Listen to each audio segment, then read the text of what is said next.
So you ask, bakit Moriah Farms? Okay? So let me just share with you our part of our story. Nasa libro siya ng Breaking Through. So hindi kami taga dito. Okay, hindi kami taga dito, dayo lang kami. Pero for us to be able to move to Bukidnon, kailangan meron kaming lupa. When I went to Monterrey, kasi kailangan mo ng negosyo, Monterrey told me a number of things. Sabi nila, one, kailangan ko ng 13 million pesos para magtayo ng farm. Building pa lang yung walang lupa. And then, they told me I would need 1 year para maghanap ng lupa para sa babuyan. Kasi ayaw ng mga tao may babuyan kasi mabaho. Can you imagine? 1 year to look for land. Pagkatapos 13 million, wala ako lahat nun. And in fact, when I heard that, sabi ko sa misis ko, uwi na tayo. Hindi tayo pupuntang Bukidnon. But anyway, ang nangyari nun, wala kaming lupa. I basically did not have 1 year to look for that land. Pero umuwi ako, pag uwi ko, hindi ko alam anong gagawin. 2 weeks after, tumawag ang Monterrey. Sabi ng Monterrey sa akin, seryoso ka ba gusto mo mag-farming? Gusto mo mag-contract grower? Sabi ko, kung may lupa. Tapos sabi ko, bakit? Kasi meron silang contract grower na binibenta yung lupa. Okay, binibenta, buo na, yung permit tumatakbo na, may plano na sa building, lahat meron na. Pero binibenta niya lahat. So sabi niya, gusto mo bang makita yung lupa? So I came here. In fact, sa una, mas marami pa ditong puno. So it was always foggy. Pag una namin punta dito, wala to lahat. Lahat yung puro kuganan. Pero masyado siyang malamig. Sabi pa ng isa kong kasama, Dong, 20 pesos na lang, Dong, nasa langit na tayo. Kasi mataas eh, mataas. Dati walang development dito eh. So merong lupa. It turns out na kaya binibenta ng may-ari kasi tatakbo siyang mayor. Okay? So may lupa, walang pera. Saan ako maghanap ng ganyang pera?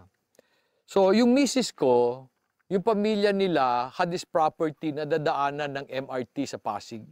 So they were supposed to sell that pero tinamaan ng crisis in 1997. In 1997, the Asian economy collapsed. So walang bibili.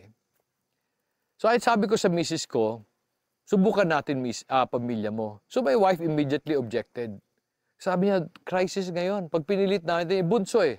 Mapipilitan sila, mapipressure. Sabi ko, subok lang.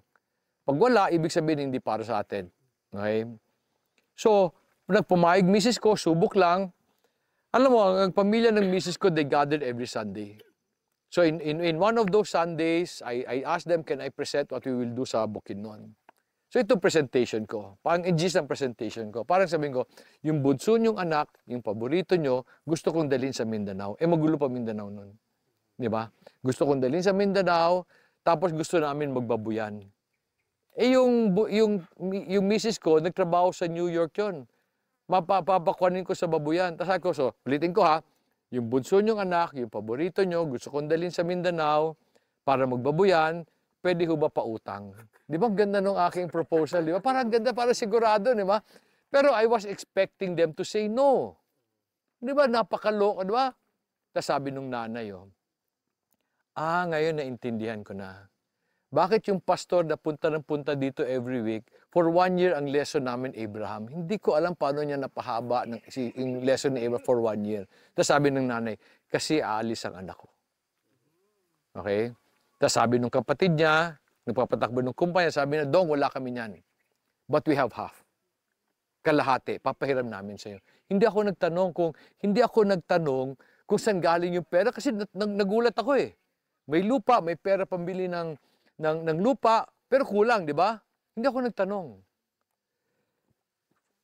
A few years after, in-explain sa akin nung kapatid saan galing yung pera. Sabi niya, bago ka dumating, crisis to ha, bago ka dumating, ang dami-dami naming order. Meron silang produkto pang hotel. Dami-dami naming order. Lahat sila nagbigay ng 50% down.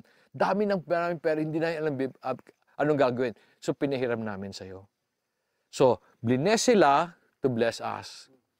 Yung may-ari ng lupa, nakita niya yung lupa, pagkatapos tatakbo siyang mayor, kailangan niya ng pera. Pero ginawa niya na lahat, plano, daan, kinausap niya na yung kuryente, lahat, tapos ibibenta niya. Di ba? So ang kwento namin, God would bless someone so that He can bless me. Lahat ito, meron nagtrabaho. Okay? So ako, I'm a person who would say, I don't own anything. Lahat to galing kay God. Hindi ko to pinagtrabahuan. Bakit Moriah Farms? Now, when I was looking for a name that would, alam mo yun, summarize the story, naalala ko yung kwento ni Abraham at ni Isaac. When he offered Isaac as a sacrifice. Di ba? When he was about to sacrifice Isaac, God gave him a ram. That mountain is Mount Moriah. Okay? Mount Moriah is where Jerusalem is. Okay? Jerusalem is in Mount Moriah. Nung pumunta kami doon many years ago, nakita ko ibig sabihin ng Moriah. Mo means to teach. Yah is short for Yahweh. Moriah means it's where God teaches. Okay? So kami, I really believe all of this has happened so that we can teach God's way. So Moriah Farm summarizes our story. Kwento to ni God, hindi ko to kwento. Kaya when I tell story, I tell you about the Lord. So ito yung sinasabi ko sa mga pastor. Now I can share with you the gospel na hindi nyo napansin. Diba? I show you the proof first before the gospel. Diba? Sana ganun din kayo. You share the gospel, wala kayong proof. Sino maniniwala sa inyo? Diba? So yan ang story ng Moriah Farms.